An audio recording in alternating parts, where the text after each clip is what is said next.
Good afternoon, everyone. Welcome back to Oxygen for the Soul. I apologize for the glare. This is a beautiful, beautiful day, and I hope that you've all spent some time going out and catching in some amazing rays. Today's class is dedicated in loving memory and Lili Nishmat of the matron of our synagogue, Mrs. Lily Safra, Leah bat Dov HaCohen v'chana alav hashalom. Parashat Balak is a fascinating parasha that gives us a deep look into the nature of war and battle. Now, what's interesting about this is I find, at least, when you read through the parasha carefully with the proper lens, you'll find that there are a tremendous amount of parallelism between the wars that took place thousands of years ago by our ancestors to the wars we're currently fighting in Israel today. And that's going to be part of the argument that I'm going to make in today's class. That the war that we're really fighting has nothing to do with guns, bullets, or back then swords. You see, the Parashat Ben Midbar is all about the voyage, the journey that Am Yisrael went through to get to the land of Israel. We know that they spent a few hundred years in Egypt as slaves, and we're not talking about a sophisticated military group of people that were trained in the art of war. We're talking about a slave nation that left a caste system where people for hundreds of years were engraved into this, in their minds were engraved this concept that really they were nothing but slaves and they would always remain a slave. So when we're talking about this king of Bilam, Balak, who is terrified of the Jewish people, we have to ask ourselves, what was he afraid of? He had this military presence in the area that he was in Midian, and he was a very powerful king with strong borders. There was nothing really for him to be concerned about, but there's something that concerned him, and we have to understand why. What was it that drove him to this place where he was so terrified of the Am Yisrael, of the Jewish people, that he'd go out and he had to hire this wizard, Bilam, to go ahead and to curse him. So that's what I want to try to address today in this particular class. The class is called The Art of War. And I think that when we think about war in general, we have to kind of upgrade our own understanding about it. And when you read through the story, and the storyline itself just keeps going, him, Balak, finding out about that the Jewish people are on their borders, then him summoning Bilam, this wizard, to go ahead and to curse him and to curse the Jewish people. Hold on a second, let me submit everybody. To curse all the Jewish people, and that would be the way to go ahead and destroy the Jewish people. And the reason why I believe that Balak hires Bilam is simply because of the morale. It makes no sense that you have a group of people who were these slaves who were able to overcome odds that were way, way, way against them, and somehow they were able to remain victorious against Og and Sichon, these two powerful, powerful nations. Og was a massive giant. Sichon were let me just mute everybody. Mechila. So enough background on my end. Enough background noise on my end. Sichon and Og were these powerful, powerful nation with tremendous amounts of military support, and Am Yisrael cut through them like a hot knife in butter, right? Very, very quickly. So there's clearly a tremendous amount of psychological fear that's happening in the kingdom of Midian. Tremendous amount of low morale. So the idea of telling the people, oh, don't worry about it, we're going to fight fire with fire, we're going to hire this Navi, this prophet or this wizard, who's going to come and he's going to fight against, he'll fight the Jewish people in the same way that the Jewish people fight against the other people. We're going to change the way in which we use conventional warfare to something completely different. So Parashat continues and then tells us how, they send these emissaries. Balak sends these emissaries to Bilam. And the truth is that, God says to Balak, send these emissaries away. And the reason why Chachamim tell us that Hashem tells him to send away these emissaries, because really, Bilam didn't receive high-level dignitaries. These weren't ambassadors. Balak sent the equivalent of reporters to Bilam's house. People that were going to come back and make a big, fuss about the fact that they hired this guy who's going to come back and, change the public opinion about the war. That is what was happening over there. And eventually, he sends the second dignitaries, and eventually we know how the story goes, that Balak sends enough people that convince Bilam to take the job. Bilam has this weird interaction with a donkey, a talking donkey, to remind Bilam that there's no real power that he possesses, that his abilities are all from the divine, and that even a donkey, which should know less, who had the ability of communicating and seeing a malach, something that Bilam himself was unable to perceive for himself. Okay, that's how the story. Now, if you just stop the story right there, and then we go through the beautiful attempts of Bilam to curse the Jewish people, which ends up being a bracha itself, right? So you have the story, which literally seems like a story from a Grimm's, fairy tale book, and it's in the biblical. There's a biblical account of this, and the question is, why is it here? What are we supposed to learn about from this particular story? So we know that Bilam has this ability of understanding how to curse, and his superpower was that he understood at the right time of day where God gets angry, and then he uses that anger as a way of inflaming God's wrath and directing that anger against the people that he is cursing himself. But as he tries to engage in these curses, he keeps getting rejected. God says, no, you can't reject these people. You can't curse these people, right? And we see this happening very, very beautifully in the parasha itself. Look at these pasukim over here for a second. 1 second, let me find it. It's in 23:8 in Bamidbar. Chav Gimel pasuk Chet. Starts over there where Bilam tries to attempt to curse the Jewish people. Look at what he says over here. And by the way, if you have a chance, I'm not going to go through it all today, but look through the Or Chaim. His interpretation of these pasukim are fantastic. They will blow your brains out. Look what he says. He says, Ma ekov. How can I curse? V'lo kabo el, when I can't curse them, because God did not curse them. Uma ezom, can I bring anger? V'lo za'am Hashem, can I bring anger when God is not angry? Ki merosh tzuram, from the top of the rocks. Ere'enu, do I see it? Umigvoot asherenu, and from the hills do I observe it. Rashi tells us that the tzurim and the mikvaot, the hills, are representative of the avot, of Abraham, Yitzchak, and Yaakov, and the imaot, mikvaot, the hills, represent the mothers, Sarah, Rivka, Rachel, and Leah. And through their amazing moral standing are these Jewish people protected. Hen am lebadad yishkon. Indeed, this is a nation that alone will dwell, ubagayim lo yitchashov, and among the nations will not be reckoned. Mi mana afar Yaakov. Who has counted the dust of Yaakov, Mispar, at Rova Yisrael, the quarter of the camp of Israel? This is talking about this next generation that is leaving Egypt. Tamot nafshi mot yisharim utihi achriti kamahu. May all those people who try to come in the way of the Jewish people, may they die. My soul, the death of the upright, may it be my end like this. Vayomer Balak el Bilam. Balak comes and says to Bilam, Ma asitali. You told me you're going to kov. I hired you likov oivai to curse my people. V'lakachti, and I brought you here. V'hine barachta barach. You gave them a bigger blessing. What are you doing? I hired you to curse this. He's doing this publicly. Imagine for a second, you hired this guy. There's this tremendous amount of moral decay in your people. They're terrified of this nation, and you hire some guy to do some PR work and inspire the people. And instead of going out to curse, to use the very power that you claim have the ability over, this moral power of giving the evil eye and bringing magical wrath to the people, you do the opposite. You're blessing them. What's wrong with you? What are you, crazy?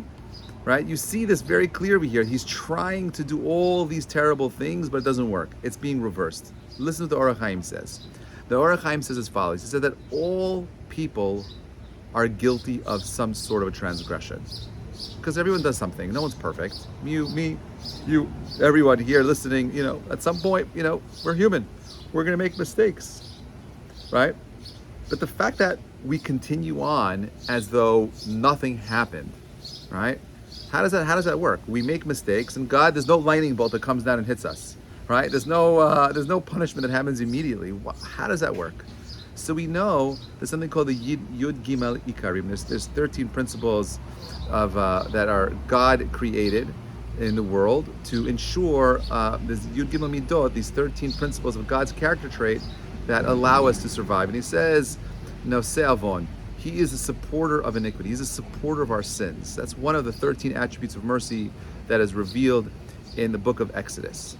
Okay, whenever a person commits a sin, any kind of sin, the Orach Chaim says, right, he assigns a part of his life force to what we call the anti-life, the anti-force, the opposite of life.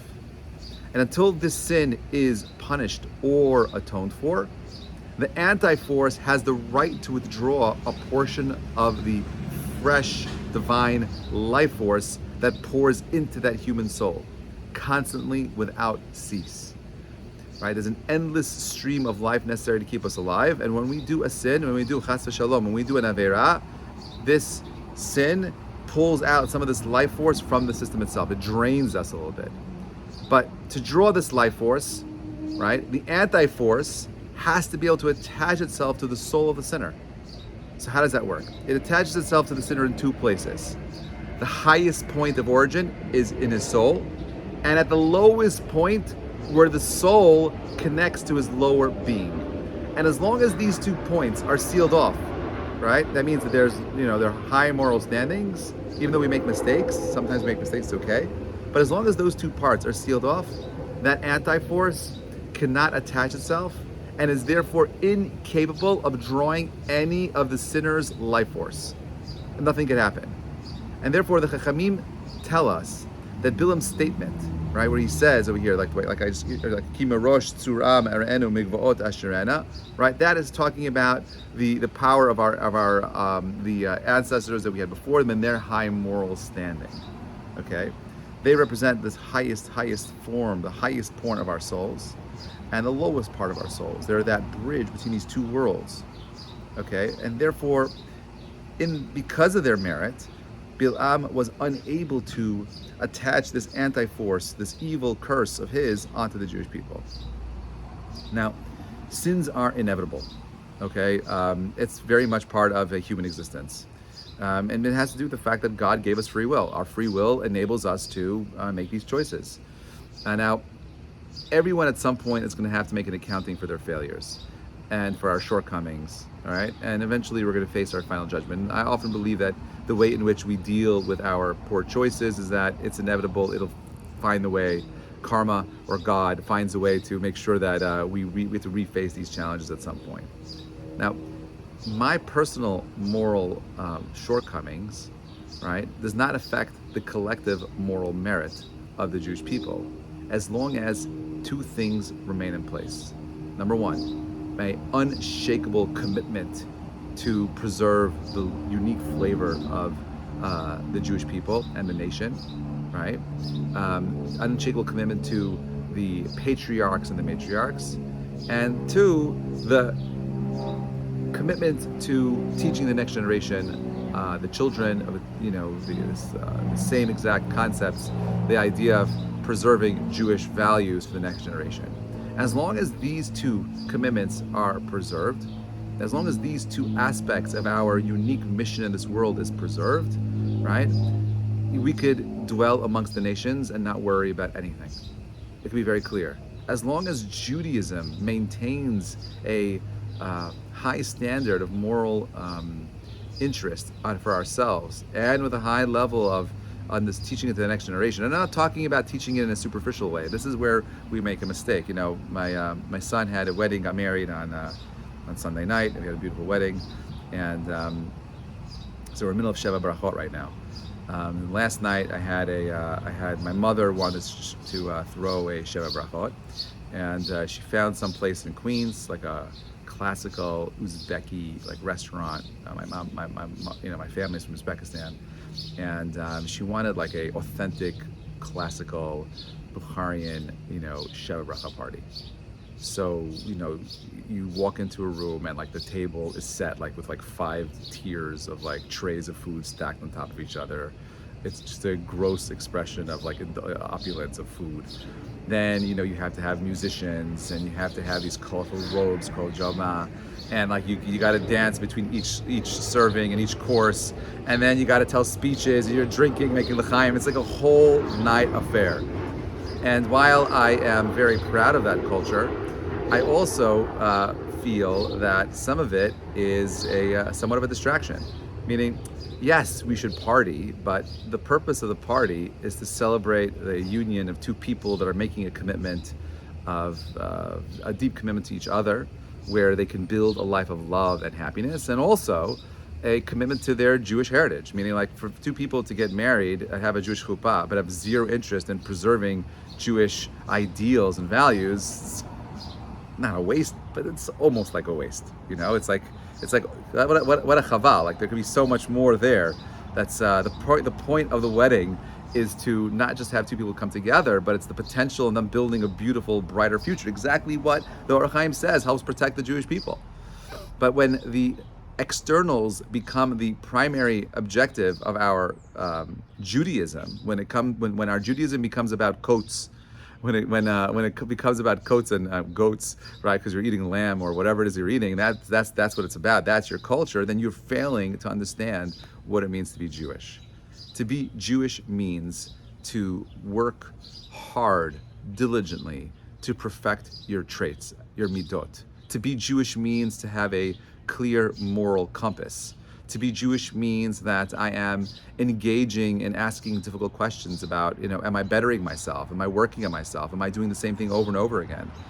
To be Jewish means to get yourself into a place where you recognize your shortcomings and you're working tirelessly to overcome those shortcomings. That's what it means to be Jewish. And this happens on several tiers. It happens in terms of my relationship with my spouse, my children, my colleagues, my friends, my parents, and there's all these different areas. And that's what we want. We want to develop ourselves. To be Jewish means to grow. You want to understand why these people were afraid? Because we're a freak of nature. We make no sense, our people. Okay, we're small in numbers. We don't have the ability of really making any real rush of noise and change in the world, but somehow we do, right? And the reason why we're able to do this is not because of our high level intellect. It has nothing to do with our financial success. Our financial success, our power and ability comes from one place. And never mistake this. It comes from one place alone. It comes from, yes, that's right, Marie, it comes from above, but more than that, more than being above, it also comes from below. You know where it comes from below? The below part comes from our ability to do tov, to do good. You do chesed, you do charity, you go to shul, you say tehillim, you're helping out, you're going to shiur, you're involved in the process of building yourself. That's from below. The two parts, above and below. There's no shlita. There's no way that these people have power over us. You want to understand why we're losing the PR war with the Palestinians? It has nothing to do with the fact that they have better PR than us. It's because we're losing the moral war in Israel. When Israelis no longer see the value in passing down the traditions that have kept us alive for 2,000 years, that's where we become weakest. We become weakest when we no longer see the deep necessity to a connection to our past. That's where we get in trouble. The wars that the Jewish people fought getting to the land of Israel, to me, it's like overcoming Sichon and Og. The Yom Kippur War, the 1947, these wars make no sense. We shouldn't be here. The land of Israel shouldn't exist. Just like the Jewish people should not have had the power and ability to get into the land of Israel 3,300 years ago. Makes no sense. But the one thing that kept them alive, what gave us the advantage in military might and war, was when Bil'am looks at the Jewish people and he says, Ma tovu olehecha Yaakov, who can I compare these tents to Jacob, Mishkanetecha Yisrael, these sanctuaries of the Jewish people? All right, what's he really saying over there? He's blessing the Jewish people again. And this is my own idea. I don't know if it's true, but to me, I suspect that it's true. Whenever we refer to a tent in Judaism, right, we refer to a structure that is not permanent. Now, there is an allusion to this during Sukkot. We say, Harachaman hu yakim lanu et Sukkat David hanofelet. Harachaman, may the merciful one, may he erect the fallen Sukkah, David, the Sukkah David, gave its tent that has fallen. Why are we calling it the tent of David?